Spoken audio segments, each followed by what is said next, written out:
నైతిక విలువలు లేని వ్యక్తులు రాజకీయాలకు వస్తే జరిగే పరిణామం ఇది. అక్టోబర్లో ఒక ఫుల్ యాడ్ వచ్చింది. రాహుల్ గాంధీ గారు, ప్రియాంక గాంధీ గారు ఇంకా అందరి ఫోటోతోని ఇక్కడున్న ప్రస్తుత ముఖ్యమంత్రి ఒక ఫుల్ పేపర్ యాడ్ చేసుకున్నాడు.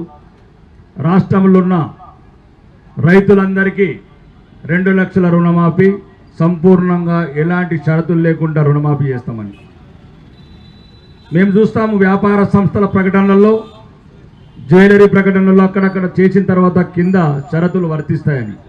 కానీ వ్యాపారం వేరు, రాజకీయ విలువలు వేరు. రేవంత్ రెడ్డి రాజకీయాలలో ఒక నైతిక విలువలు లేకుండా ఎదుగుదలలో నువ్వు ఉపయోగించిన ట్రిక్స్ అని ఈరోజు తెలంగాణ రైతులను మోసం చేయడానికి ఉపయోగించావు. రైతులని నమ్మారు. డిసెంబర్ 9 నాడు వీడియో విజువల్స్ ఉన్నాయి.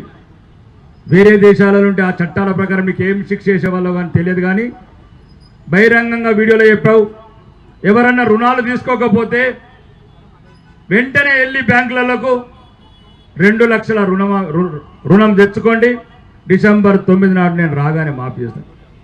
మిస్టర్ రేవంత్ రెడ్డి ఆ రోజు చెప్పాల్సింది, ఈ షరతులు వర్తిస్తాయి, ఈ కండిషన్లు వర్తిస్తాయి. నీ వల్ల ఈరోజు రాజకీయ నాయకులే తలదించుకునే పరిస్థితి తీసుకొచ్చావు రాజకీయ వ్యవస్థ.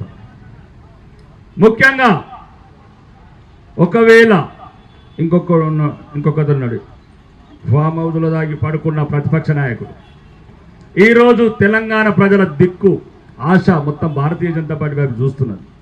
36% ఓట్లు తీసుకొని వాళ్ళ ఆశీర్వాదం తీసుకొని రైతుల పక్షాన్ని ఈరోజు నిలబడ్డాము, కొట్లాడుతున్నామంటే భారతీయ జనతా పార్టీ మాత్రమే. ప్రతిపక్ష నాయకుడు పత్తా లేడు, ఉన్నాడా లేడా తెలియదు, ఫామ్ హౌస్లో ఉన్నాడంటే కూడా బయటికి రావట్లేదు.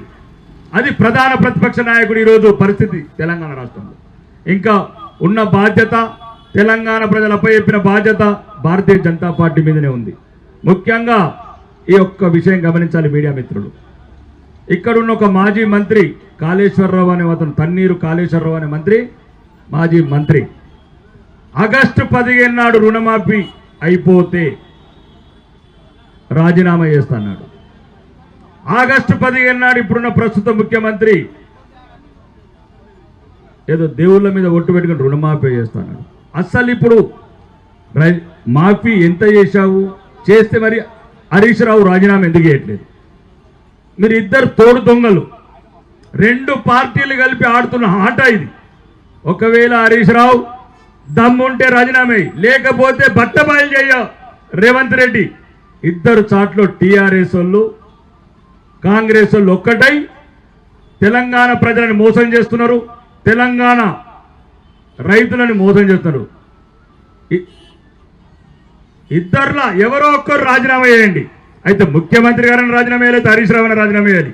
రెండోది, Revanth Reddy and finance minister గారికి దయచేసి ₹1,00,000 రుణమాఫీ చేసినప్పుడు 17,000 కోట్లు ఎట్లయింది, 2 లక్షల రుణమాఫీ చేసినప్పుడు 17,000 కోట్లు ఎట్లయింది?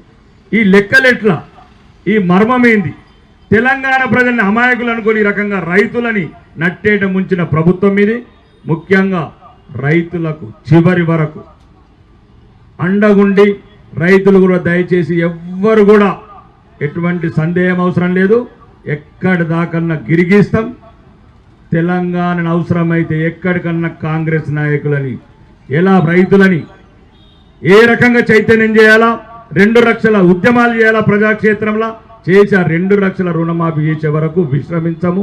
ముఖ్యంగా దమ్ముంటే కాంగ్రెస్ నాయకులకు చెప్తున్న ఈ వేదిక ద్వారా ఒక్కడన్నా వెళ్ళండి ప్రజలకు. ఈరోజు మీరు గన్మేలు లేకుండా రైతుల మధ్యన ఒక్కడన్నా దమ్ములుంటే నిజంగా మీరు సీనియర్లను కూడా ప్రతి ఒక్కరు 4 సార్లు 5 సార్లు కూడా చెప్తున్నారు. ఏదైతే ఒక్కసారి ప్రజలకు, రైతులకు వెళ్ళండి, మీరు చేసిన మోసం బట్టబయలవుతుంది.